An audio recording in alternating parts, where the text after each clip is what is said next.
வணக்கம். இன்றைய முக்கிய செய்திகள். புதுச்சேரி மாநில அந்தஸ்துக்கான கையெழுத்து இயக்கத்தை முதல்வர் ரங்கசாமி முதல் கையெழுத்திட்டு துவக்கி வைத்தார்.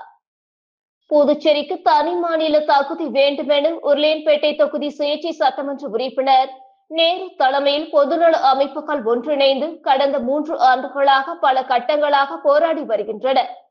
இந்நிலையில் புதுச்சேரிக்கு தனி மாநில தகுதி கேட்டு மத்திய அரசை வலியுறுத்தி வரும் 27இல் தலைநகர் புதுடெல்லிக்கு சென்று போராட்டம் நடத்துவது என முடிவு செய்யப்பட்டுள்ளது.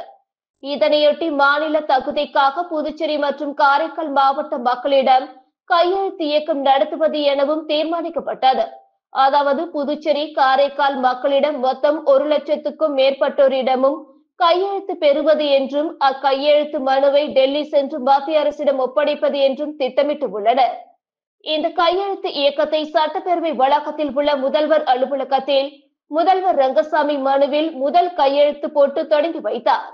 மேலும் இக்கையெழுத்து இயக்கத்தில் அமைச்சர்கள், அனைத்து சட்டமன்ற உறுப்பினர்கள், அனைத்து கட்சி தலைவர்கள் மற்றும் அனைத்து தரப்பு பொதுமக்களிடம் கையெழுத்து பெறுவது என திட்டமிட்டுள்ளனர்.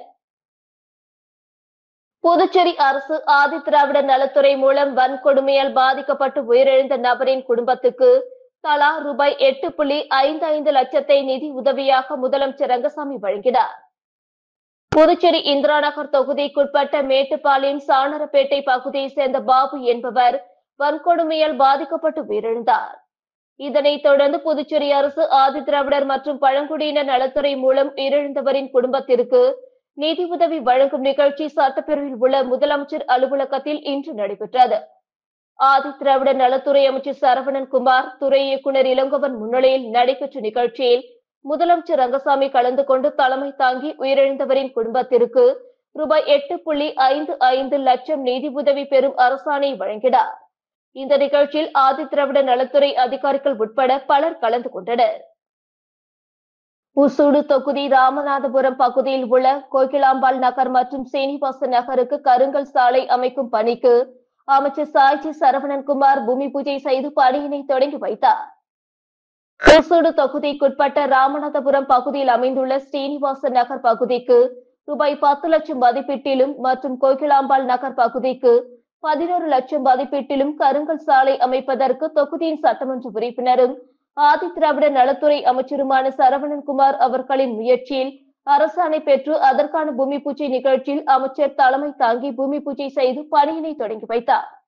இந்நிகழ்ச்சியில் வில்லியனூர் கொம்யூன் பஞ்சாயத்து இளநிலை பொறியாளர் பிரதீப்குமார், உசூடு பாஜக ஒருங்கிணைப்பாளர் தியாகராஜன், தொகுதி தலைவர் முத்தாளு முரளி, ஊர் முக்கியஸ்தர்கள் உட்பட ஏராளமானோர் கலந்து கொண்டனர். உருளையன்பேட்டை தொகுதி பாஜக சார்பில் தொகுதி பொறுப்பாளர் பிரபுதாஸ் முன்னிலையில் நீர்மோர் பந்தல் உட்பட நலத்திட்ட உதவிகளை சபாநாயகர் செல்வம் வழங்கினார். உருளையன்பேட்டை சட்டமன்ற தொகுதி பாரதிய ஜனதா கட்சி சார்பில் தொகுதி பொறுப்பாளர் மற்றும் மோடி மக்கள் சேவை இயக்க நிறுவனர் பிரபுதாஸ் ஏற்பாட்டில் தொகுதி முழுவதும் 7 இடங்களில் நீர்மோர் பந்தல் அமைத்து ஏழை எளிய மக்களுக்கு கோடை காலத்தில் வெயில் தாக்கத்தை தணிக்கும் வகையில் இளநீர், வெள்ளரி பழம், தர்பூசணி பழம், மோர் மற்றும் நீர் வழங்கப்பட்டு வருகிறது. மேலும் இன்று சிறப்பு விருந்தினராக சபாநாயகர் செல்வம் கலந்து கொண்டு ஏழை எளியோர்களுக்கு தட்டுவண்டி, பூக்கடை, ஸ்டால் வழங்கி சிறப்பித்தார். இந்நிகழ்வில் தொகுதி பாஜக நிர்வாகிகள் உட்பட பலர் கலந்து கொண்டனர். பகுதி நேர வேலை, குறைந்த வட்டியில் கடன் என கூறி இளம்பெண் உட்பட 3 பேரிடம் ஆன்லைன் மோசடி செய்த கும்பலை போலீசார் தேடி வருகின்றனர். புதுச்சேரி சாரம் பகுதியை சேர்ந்த இளம்பெண்ணுக்கு வாட்ஸ்அப் மூலம் மர்ம நபர் தொடர்பு கொண்டு ஆன்லைனில் பகுதி நேர வேளையில் அதிகமாக சம்பாதிக்கலாம் என ஆசை வார்த்தை கூறியுள்ளார்.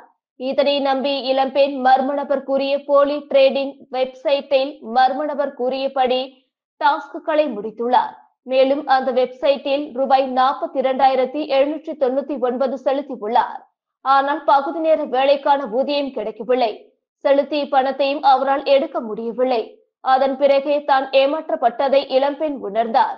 இதேபோல் சமூக வலைதளத்தில் குறைந்த விலைக்கு ஐபோன் விற்பதாக கூறிய விளம்பரத்தை நம்பி மணவெளி பகுதியை சேர்ந்த வாலிபர் ரூபாய் 5000 செலுத்தி ஏமாந்துள்ளார். மேட்டுப்பாளையத்தை சேர்ந்த ஆண் நபரிடம் குறைந்த வட்டியில் ரூபாய் 2 லட்சம் கடன் தருவதாக கூறி ரூபாய் 37,311 மர்ம நபர் மோசடி செய்துள்ளார். இது குறித்து மேற்கண்ட 3 பேரும் ஆன்லைன் போர்ட்டல் மூலமாக புகார் செய்துள்ளனர். அதன் பேரில் புதுச்சேரி சைபர் கிரைம் போலீசார் விசாரணை நடத்தி வருகின்றனர். சிபிஎஸ்இ பாடத்திட்டத்தை உடனடியாக திரும்ப பெற வலியுறுத்தி நாம் தமிழர் கட்சி, தமிழ் தேசியம் பேரியக்கம் உள்ளிட்ட தமிழ் அமைப்புகள் கல்வித்துறை இயக்குநரை சந்தித்து மனு அளித்தனர். புதுச்சேரி கடந்த ஆண்டு சிபிஎஸ்இ பாடத்திட்டம் அமல்படுத்தப்பட்டது. அதனைத் தொடர்ந்து கடந்த ஆண்டு பொதுத் தேர்வு எழுதிய மாணவர்களில் அறிவியல் பாடத்தில் பெரும்பாலான மாணவர்கள் தோல்வியை சந்தித்துள்ளனர். இது தொடர்பாக சிபிஎஸ்இ பாடத்திட்டத்தை திரும்ப பெற வலியுறுத்தி நாம் தமிழர் கட்சி சார்பில் ரமேஷ், தமிழ் தேசியம் பேரியக்க மாநில செயலாளர் வேல்சாமி, பல்வேறு தமிழ் அமைப்புகளை சேர்ந்த நிர்வாகிகள் கல்வித்துறை இயக்குநரை சந்தித்து இன்று மனு அளித்தனர். அதன் பின்னர் செய்தியாளர்களிடம் பேசிய அவர்கள், அரசியல் ஆதாயத்திற்காகவும் எந்த முன்னேற்பாடு இல்லாமலும் ஆட்சியாளர்கள் தங்களை சுயநலத்திற்காக மத்திய அரசு பாடத்திட்டமான சிபிஎஸ்இ பாடத்திட்டத்தை புதுச்சேரியில் அமல்படுத்தியுள்ளனர். கல்வித்துறை அதிகாரிகளுக்கும் ஆசிரியர்களுக்கும் புதிய பயிற்சி வழங்கப்படாததால் 10 மற்றும் 12ஆம் வகுப்பு பொதுத் தேர்வில் பெரும்பாலான மாணவர்கள் தோல்வியை சந்தித்துள்ளனர். இதனால் மாணவர்களின் மேல் படிப்பு மற்றும் எதிர்காலம் கேள்விக்குறியாகியுள்ளது. குறிப்பாக வரலாறு பாடத்தில் தமிழ் மற்றும் தமிழ்நாட்டு தலைவர்களின் வரலாறுகள் புறக்கணிக்கப்பட்டு வட இந்தியர்களின் வரலாறு திணிக்கப்பட்டுள்ளது.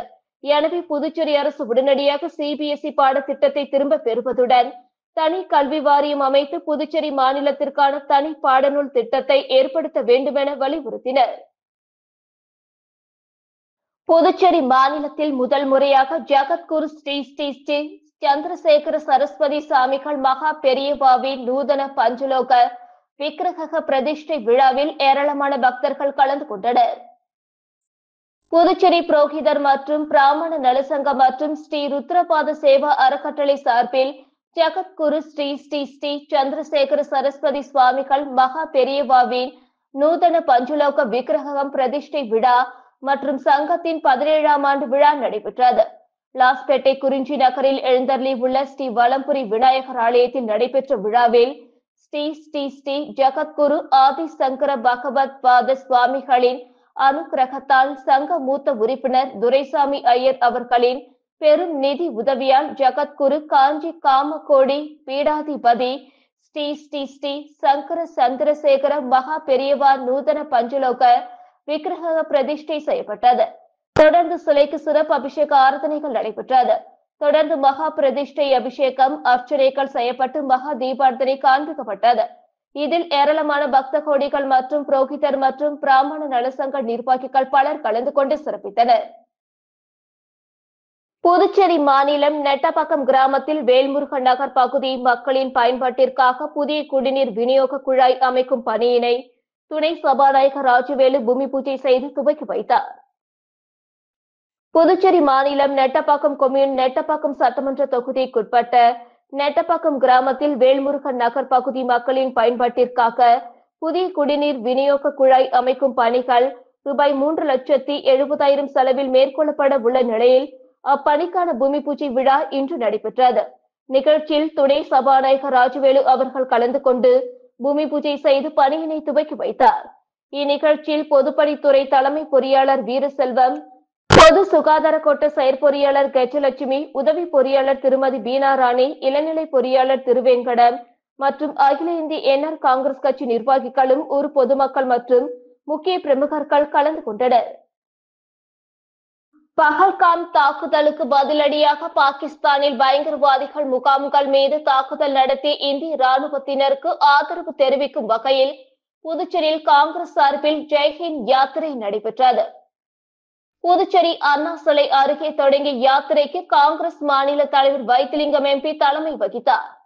முன்னாள் முதல்வர் நாராயணசாமி, முன்னாள் அமைச்சர் கந்தசாமி, வைத்தியநாதன் எம்எல்ஏ, முன்னாள் எம்எல்ஏக்கள் அனந்தராமன், கார்த்திகேயன் உள்ளிட்டோர் கலந்து கொண்டனர். தேசிய கொடி, காங்கிரஸ் கொடி ஏந்தியபடி ஏராளமானோர் பங்கேற்றனர். அண்ணா சாலை, நேரு சாலை மற்றும் ஆம்பூர் சாலை வழியாக மாதா கோவில் சாலை யாத்திரை அடைந்தது. அங்கு முக்கிய பிரமுகர்கள் ராணுவ நடவடிக்கை பாராட்டி கடந்த காங்கிரஸ் ஆட்சியில் நாட்டின் பாதுகாப்பு உறுதிப்படுத்தப்பட்டது குறித்தும் பேசினர். புதுச்சேரி கரியமாணிக்கத்தில் தடை செய்யப்பட்ட லாட்டரி சீட்டு விற்று தமிழக வாலிபர்கள் 3 போலீசார் கைது செய்தனர். புதுச்சேரி மாநிலம் கரியமாணிக்கத்தில் தடை செய்யப்பட்ட வெளிமாநில லாட்டரி சீட் விற்பதாக வந்த புகாரை தொடர்ந்து Nettapakkam inspector Keerthivarman, sub inspector Veeraputhiran மற்றும் சிறப்பு புலனாய்வு குழுவினர் கரியமாணிக்கத்தில் கண்காணிப்பில் ஈடுபட்டனர். அப்பொழுது கரியமாணிக்கம் வேளாண் களம் அருகே பைக்குகளுடன் நின்று தடை செய்யப்பட்ட லாட்டரி சீட்டுகளை விற்று கொண்டிருந்த மூவரையும் மடக்கி பிடித்து விசாரித்தனர். அதில் அவர்கள் திருச்சி காட்டூர் மகுடபதி மகன் கார்த்திக் ராஜா, கரூர் காந்தி கிராமம் ராமாலு மகன் சோமேஸ்வரன், கரூர் கிருஷ்ணநாயகபுரம் செல்வன் மகன் சுப்பிரமணி என்பதும் இவர்கள் பிற மாநில தடை செய்யப்பட்ட லாட்டரி சீட்டுகளை விளம்பரப்படுத்தி 3 இலக்க கேரள லாட்டரி சீட்டுகளை விற்றது தெரிய வந்தது. அதன் பேரில் போலீசார் வழக்கு பதிந்து மூவரையும் கைது செய்தனர். அவர்களிடமிருந்து லாட்டரி சீட்டு ரூபாய் 12,700 பணம், ஒரு பைக், ஒரு ஸ்கூட்டர், 4 மொபைல் போன்கள், ரசீது புத்தகம், சிக்கிம் மாநில லாட்டரி சீட்டுகளை பறிமுதல் செய்தனர். கைது செய்யப்பட்ட மூவரையும் கோர்ட்டில் ஆஜர்படுத்தி சிறையில் அடைத்தனர். இத்துடன் செய்திகள் நிறைவடைந்தன. வணக்கம்.